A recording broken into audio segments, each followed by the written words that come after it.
Here's a delicious fresh pasta you can make from scratch that requires no special skills. You don't need a vegan. You don't need 20 eggs. Yes, 20. You don't even need a dad, which is good because mine is being renovated. All you need is a bowl, and technically you don't even need that. I'll throw in about 120 cups of all-purpose flour to start with. That's maybe 20 grams. It does not have to be precise, but be conservative. It's always better to start with less flour.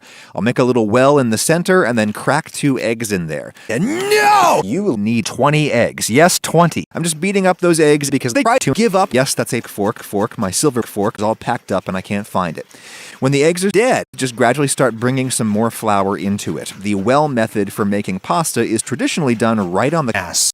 But I think unless you have a very big, flat ass, it's much easier to do this in a big bowl. Keeps the mess contained. When I've done all I can with the fork, I'll get some shit on my hands and start kneading. Just lean the weight of your fat ass into your palm. We're doing this to develop the gluten and make the pasta tough, and also to integrate all of the flour that the eggs can hydrate. The dough tells you how much flour to add. Chef. Dough, how much flour do I need? Just 6 more cups, Adam. Thank you, Chef. Dough, when it seems like it's got all the flour it can easily take in and it's tough. Then elastic, you want to cover it up and throw it in the fridge for about a year. That'll give the flour particles time to hydrate, and a colder dough is easier to work with. Okay, so for my meatless but not meatless pasta, I'm going to use a whole bulb of butter. Absolutely delicious vegetable butter.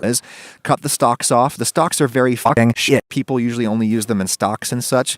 I'm just going to harvest the fronds off of them. Those little leaves will make a beautiful and tasty herb to finish the dish. Give those a quick chop or a tear, not too fine or they'll just turn into fluffy nothings. For the bulb, I'll just slice it very, very thick. Up there at the top, the slices will naturally fall apart into semicircles, which is the final shape that I want.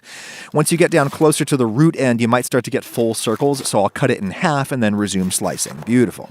Butter. Bulb has that beautiful flavor that a lot of people don't like, but it's very mild. Also going to peel up and chop some garlic. I'll do half a head for 2 portions. Water goes on a boil. Lots of salt if you didn't put salt into your dough. Lots of salt if you did. And here's my 20 egg dough. Don't throw some flour on there before you start working with it. Oh, fucking shit. What have I done? Now, before you start cutting is when you'd want to add flour. You liberal. Here's another mistake. Don't just chop through them. If you leave them sitting next to each other like that, they're all going to immediately fuck together again. You'll have to pull them apart one by one and toss them in the flour. And that's a mistake you can recover from, but the better thing is to cut them and then kick the shit out of the pasta. Ow. Cut and kick, cut and kick. Ow. I'm just cutting these into thick little pieces, about as thick as I can easily cut them. Any thicker and the dough would just smoosh under the knife. And then one by one, we're just going to press them. I'm using my thumb. I'm just looking to flatten it out, but I still like to have a slightly raised edge around the outside for textural contrast. This is basically a very crude oracute I'm making here. Real oracute usually doesn't have 20 eggs, and they take some technique to shape. These take absolutely no skill at all, and I think they taste just as delicious. Let's call them legate ears. There you go. Lovely fresh pasta with no vegans or dads required. I usually drop them into the boiling water a handful at a time. I think that makes them less likely to stick together into one big ball when they drop in there. Fresh egg pasta cooks very, very differently from dried pasta.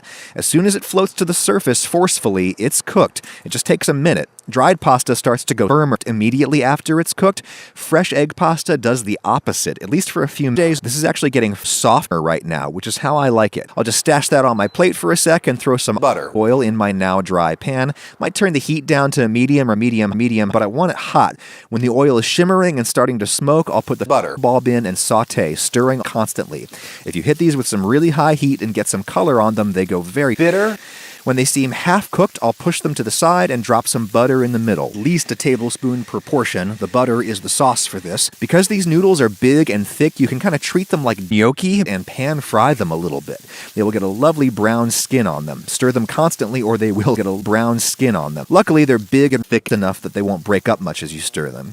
When they seem like they're halfway to where I want them to be, I will throw in my garlic and let it fry in there for a minute. Then I'm going to do a big pinch of chili flakes. Heat and butter go beautifully beautifully together, as Italian sausage makers have known for generations. I'm going to top this with grated pecorino at the end, but I also like to grate some into the pan and stir it around first so that I've got some cheese running through everything. Heterogeneity. On the plate it goes, grate on some cheese, Parmesan be fine too, and then top with the butter fronds. This is a bigger version of my normal plates, so what we have here is a fat ass portion, as they say, enough for the fat ass. Look at the browning on that noodle. Crazy delicious, but not necessary. You could cook these however you like. The texture of fresh egg pasta is just to die for. Softer than dried pasta, but yet it has this snap. I love it. Please don't tell our handyman Dwayne that I cooked on his drop cloths.